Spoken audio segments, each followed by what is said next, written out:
नमस्कार, मी सुरेश चव्हाण. लोकसाक्षी न्यूज मध्ये सर्वांचं स्वागत. खरं तर काही महिला अशा असतात की त्या एक स्वतंत्र आपलं काहीतरी अस्तित्व निर्माण करत असतात. एक घराची जी चौकट असते त्याच्या बाहेर जाऊन जर बघायला गेलं तर वेगवेगळे उपक्रम राहून वेगवेगळ्या ऍक्टिव्हिटीज त्यांच्या माध्यमातून करत असतात आणि समाजासमोर एक वेगळा आदर्श म्हणून जर बघायला गेलं तर आपल्याला पाहायला मिळत असतात. आज देखील आपण मेरी परिसरात आलेलो आहोत आणि या ठिकाणी आरती खळदकर मॅडम आपल्यासोबत आहे की ज्या एक टीचर आहेत, परंतु या व्यतिरिक्त देखील त्यांचे जे उपक्रम चालू असतात, नवीन नवीन त्यांची जी सामाजिक कामं चालू असतात ही अतिशय मोठ्या प्रमाणात असतात. या सर्व गोष्टींची आपण उकल त्यांच्याकडून आज करून घेतोय. सर्वात आधी मॅडम या कार्यक्रमात आपलं स्वागत आहे. खरं तर आता मंगळागौरचा जो काही कार्यक्रम आहे त्या निमित्ताने आपण चर्चा करतोय, परंतु थोडंसं तुमच्याबद्दल मला जाणून घ्यायला आवडेल. नमस्कार. सर्वप्रथम तुमचे आभार की आज इथे मला तुम्ही मुलाखतीसाठी बोलवलं. तर मी अन्नपूर्णा ग्रुपची संचालिका आहे. गेली 15 वर्ष मी हे मंगळागौरीचे कार्यक्रम करते आहे. त्यामध्ये आम्ही समाज प्रबोधनपर काही गाणे हे आम्ही त्याच्यामध्ये घेतलेले आहे. म्हणजे समाजामध्ये एक जागृती निर्माण करायची की पारंपरिक खेळ हे आता म्हणजे संपत चाललेली आहे, तर ते कशा प्रकारे जिवंत ठेवता येतील हा प्रयत्न आहे आमचा. त्यानंतर माझं ज्योतिष शास्त्राविषयीचा पण अभ्यास झालेला आहे. मी ज्योतिष शास्त्री आहे. तसंच नाटकांमध्येही विविध भूमिका मी साकारलेल्या आहेत.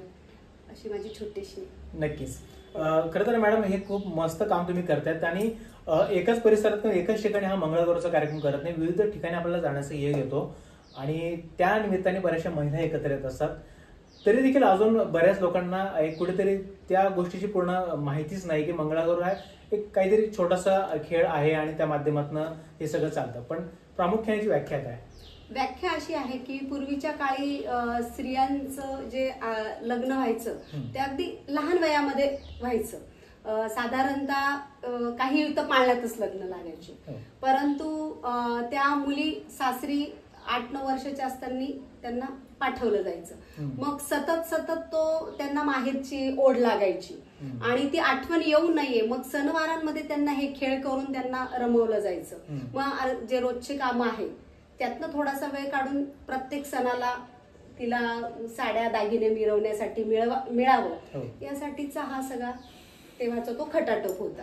आणि त्याने आता आजच्या पिढीचं जर म्हटलं गेलं तर मानसिक ताण हा कमी होण्यासाठी हे छान टॉनिक म्हटलं तरी हरकत नाही की धमाल मस्ती करत बायका एन्जॉय करतात हे सगळे खेळ आणि मग एक ऊर्जा मिळते. सकारात्मक ऊर्जा घेऊन या महिला आज पुढे जातात. नक्कीच. आता जो आपण हा सगळा कार्यक्रम घेतोय प्रत्येक मंगळवारी असणार आहे, साधारण कोणकोणत्या एरियामध्ये आणि कशा पद्धतीचं नियोजन असणार आहे?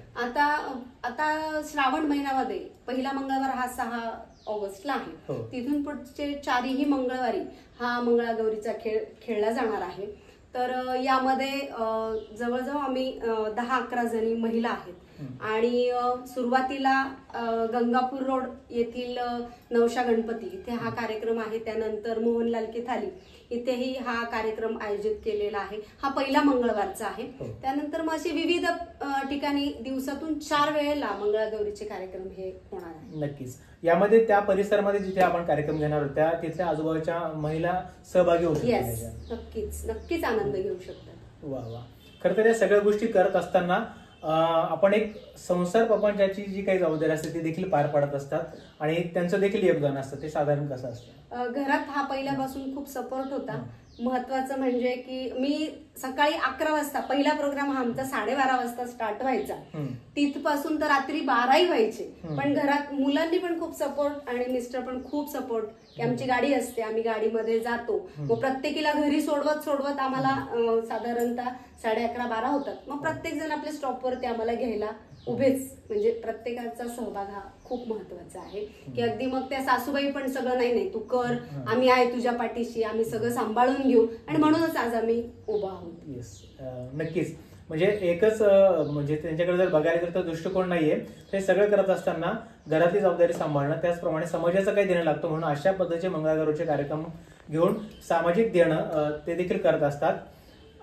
बरेच अनुभव असतात आपल्याला हे सगळ्या कर्तृत्वामध्ये आलेले. काही आठवणी किंवा एखादी गोष्ट? हो, आता आठवणी अशा आहेत की एक ओझरचा आमचा एक कार्यक्रम होता. त्यावेळेस तो कार्यक्रम साधारणतः आम्ही त्यांना सांगितलं होतं की 9 होतीलच आम्हाला यायला. तर म्हणे ठीक आहे, काय हरकत नाही, या तुम्ही. पण त्यावेळेस असं झालं की आम्हाला खूप मॉब बघायची सवय, सगळ्या येणार नटून थटून, आणि तो जो 9 वाजताचा कार्यक्रम होता तिथे पोहोचायला आम्हाला झाले 10 आणि सगळे झोपलेले होते. आम्ही तिथे पोहोचल्यानंतर सगळे झोपलेले होते आणि त्यांना उठवून या, त्या कोणी आपले गाऊनवर पण आले, पण खूप छान नंतर तो कार्यक्रम छान झाला. 12 वाजेपर्यंत तो तिथं चांगला चालला. पण अशा पण काही आठवणी आहेत. नक्कीच, म्हणजे एक छोटीशी ही आठवण. बाकी पण आम्ही खूप काही स्पर्धांना गेलो, खूप बक्षिसं मिळवले, वेगळे अनुभव. नक्कीच. खरं तर आपल्याला काही प्रशस्ती पत्रक देखील मिळालेले आहेत.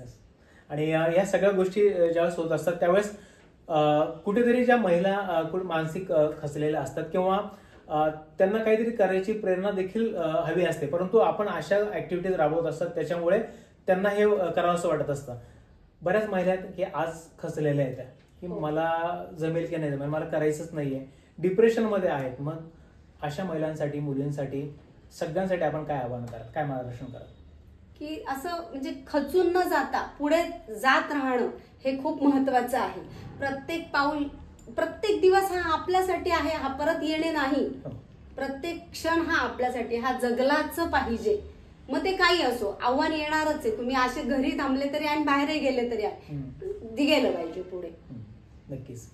खरं तर आयुष्य जगत असताना आपण ज्या गोष्टी करत असतो तो आपला आलेख फार मोठा असतो आणि एका मुलाखतीमध्ये तर नक्की शक्य नाहीये.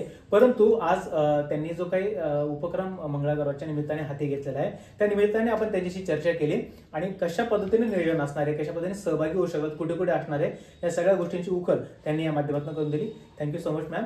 खरं तर आपण मी जसं आता म्हटलं की एका मुलाखतीत शक्य नाहीये, आपण नंतर पुन्हा त्यांच्या संपूर्ण प्रवासाबद्दल पुढच्या भागामध्ये नक्कीच जाणून घेणार आहोत सगळ्या गोष्टी, सगळ्या माहिती, जेणेकरून अजून महिलांना कुठेतरी ती प्रेरणा मिळेल. आणि अशा एक आरती खदळकर मॅडम आपल्याला दिसत आहेत, परंतु अशा बऱ्याचशा आरती खदळकर मी म्हणेल की आहेत की त्यांना देखील उभं राहायचं आहे आणि नक्कीच उभे राहतील. त्या पुढच्या प्रवासात आपण पुढच्या भागात आपण जाणून घेणार आहोत. तोपर्यंत आपण बघत राहा लोकसाक्ष न्यूज. धन्यवाद.